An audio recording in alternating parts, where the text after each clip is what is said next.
வாழ்க வளமுடன். ஓம் நமச்சிவாய. அனைத்து தமிழ் உள்ளங்களுக்கும் வணக்கம். நிகழும் ஸ்ரீ மங்களகரமான சோபகிருது ஆண்டு மாசி மாதம் 18ஆம் தேதி வெள்ளிக்கிழமை அன்று சுவாதி நட்சத்திரத்தில் பஞ்சமி திதியில் அமிர்த யோகம் கூடிய நன்னாளில் இந்த மகத்தான மார்ச் மாதம் பிறக்கிறது.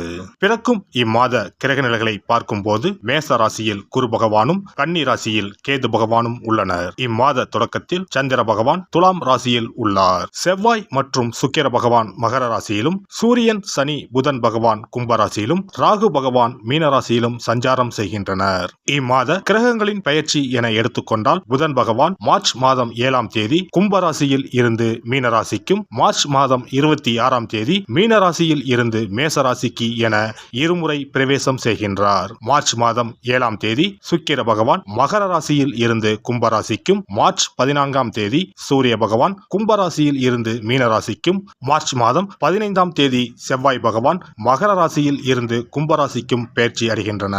இந்த கிரக அமைப்பினால் உங்கள் வாழ்வில் ஏற்படக்கூடிய சுபம் மற்றும் அசுப பலன்கள் என்ன, அதற்கான பரிகாரம் மற்றும் தெய்வ வழிபாடு என்ன என்பதனை பற்றி காண்போம். மாசி மாதத்தின் பிற்பகுதியும் பங்குனி மாதத்தின் முற்பகுதியும் இணைவது இந்த மார்ச் மாதம் ஆகும். பனிக்காலம் முடிந்து வசந்த காலம் துவங்க போகிறது. இனி உங்கள் வாழ்விலும் வசந்தம்தான். திடீரென கோடிகளில் சம்பாதிக்கும் வாய்ப்பும், ஜாக்பாட் அடித்தது போல பணம் குவியும் யோகமும் உண்டாக போகிறது. தயாராக இருந்துக்கோங்க. பண கஷ்டம், துன்பம், அவமானம் அனைத்தும் உங்களை விட்டு விலகப் போகும் நேரம் இது. துலாம் ராசி அன்பர்களே, இம்மாதம் திடீர் அதிர்ஷ்ட வாய்ப்புகள் ஏற்படும். குழந்தைகளால் மகிழ்ச்சி தரும் சம்பவங்கள் நிகழும். நண்பர்களும் அனுகூலமாக இருப்பார்கள். அவர்களிடம் எதிர்பார்த்த உதவிகள் கிடைக்கும். வெளி வட்டாரத்தில் செல்வாக்கு அதிகரிக்கும். தெய்வ பக்தி அதிகரிக்கும். எடுத்த செயலை வெற்றிகரமாக முடிப்பீர்கள். பணப்புழக்கம் அதிகரிக்கும். குடும்பத்தில் உறவினர்களிடையே இருந்த கருத்து வேறுபாடு நீங்கி சுமூகமான சூழ்நிலை உண்டாகும். வெளி வட்டாரத்தில் மதிப்பு மரியாதை கூடும். சிலருக்கு புதிய வீடு, வாகனம் வாங்கும் வாய்ப்பு உண்டாகும்.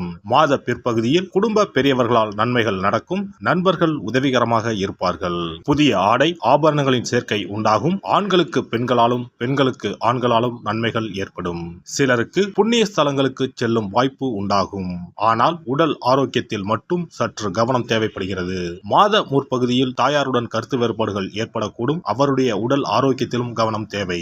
தாய்வழி உறவுகளிடம் அனுசரணையாக நடந்து கொள்ளவும். அலுவலகத்தில் எதிர்பாராத பதவி உயர்வு உங்களை உற்சாகப்படுத்தும். சக ஊழியர்களிடையே பெரிதும் மதிக்கப்படுவீர்கள்.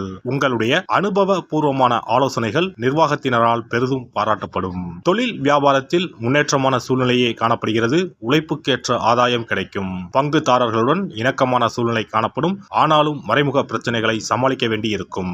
மாத பிற்பகுதியில் கொடுக்கல் வாங்கல் விஷயத்தில் எச்சரிக்கை அவசியம்.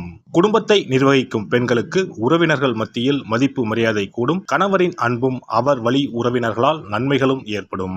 அலுவலகம் செல்லும் பெண்களுக்கு எதிர்பாராத சலுகைகள் கிடைக்கும்.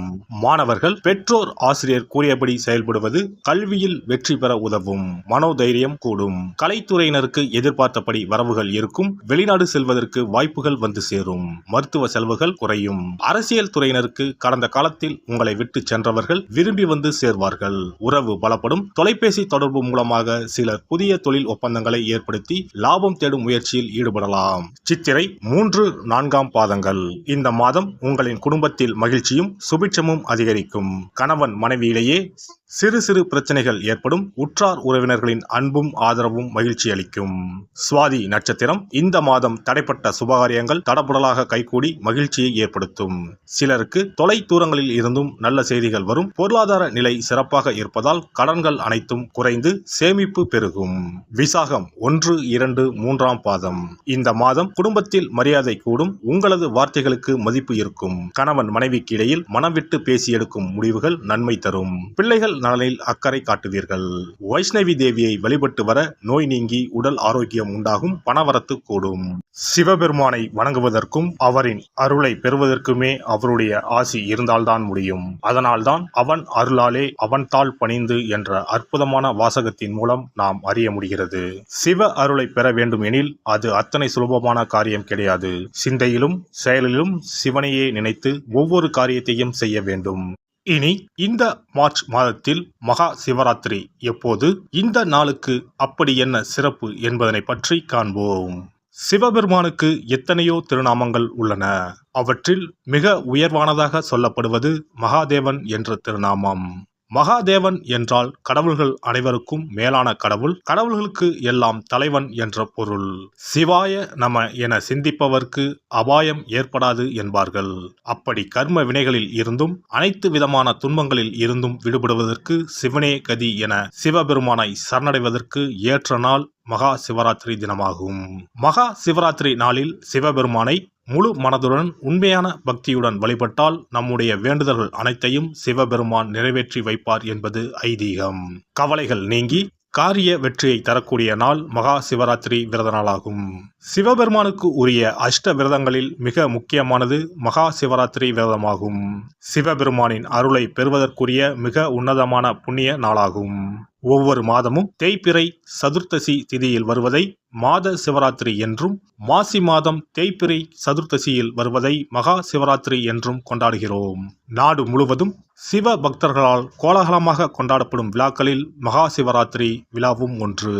இந்துக்களின் மிக முக்கியமான விரத நாட்களில் இதுவும் ஒன்று. முப்பெரும் தேவர்களில் ஒருவரான சிவபெருமானுக்குரிய ராத்திரியாக சிவராத்திரி கொண்டாடப்படுகிறது.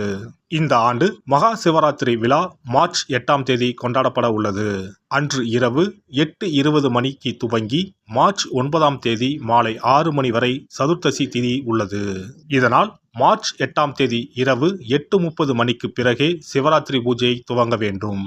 சூரிய பகவான் கும்பராசியில் பயணம் செய்யும் மாசி மாதத்தில் தேய்பிறை சதுர்த்தி நாளில் முதல் நாள் மாலை துவங்கி அடுத்த நாள் காலை வரை சிவனுக்கு தொடர்ந்து 4 கால பூஜைகள் செய்யப்படும்.